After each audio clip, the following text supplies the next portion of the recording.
Bonjour à tous, ici Jiba Jiba du podcast Magic Live FR. Je continue dans ma lancée de vous présenter les grands prix qui viennent de se dérouler. Et le week-end dernier, donc le week-end du 22 février 2015, se déroulait le Grand Prix Memphis 2015. 2015 en anglais. Donc Memphis, pour ceux qui comme moi n'y connaissent pas grand-chose en géographie américaine, c'est le gros point rouge. Alors là, l'espèce de chose bleue qui passe en dessous, c'est le Mississippi. Donc je vais vous faire une petite carte postale tant qu'à faire de Memphis, puisque ça a l'air d'être une ville assez sympathique, une ville assez typique des États-Unis. Donc voici la rue Beale, comme je la prononce super bien, le pont Hernando de Soto, donc qui passe au-dessus du Mississippi.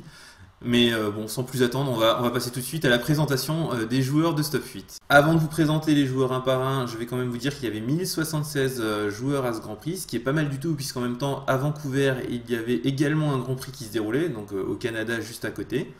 Après 9 rondes, seuls 120 joueurs ont pu se qualifier pour le deuxième jour. Donc il faut avoir un score d'au moins 7 victoires et 2 défaites pour avoir le droit de se qualifier au deuxième jour.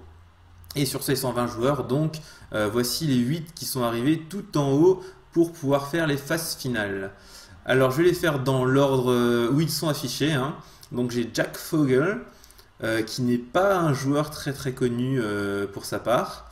Contrairement au suivant, Ben Stark, qui est membre du Hall of Fame, qui a des tonnes de Grands Prix top 8 et de top 8 de Pro Tour, qui est également connu comme étant le meilleur joueur au monde de l'imité.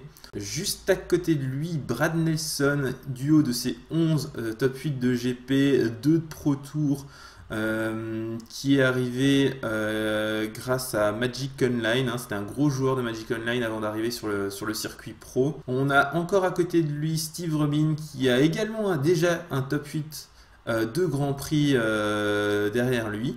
Ensuite, Patrick Coe, qui lui n'avait pas encore fait de top 8 de Grand Prix ni de Pro Tour. Chris Fennell, qui lui aussi est très connu dans le circuit pro, puisqu'il a fait le top 8 du Pro Tour Création Divine il n'y a pas si longtemps que ça, et qui a aussi un certain nombre de top 8 de GP derrière lui. Puis ensuite, Alex Majlaton, que je ne connaissais pas du tout, mais qui en est tout de même à son 8e top 8 de Grand Prix, ce qui est très impressionnant, l'air de rien. Puis enfin, Eric Rass, dont c'est le premier top 8 de GP.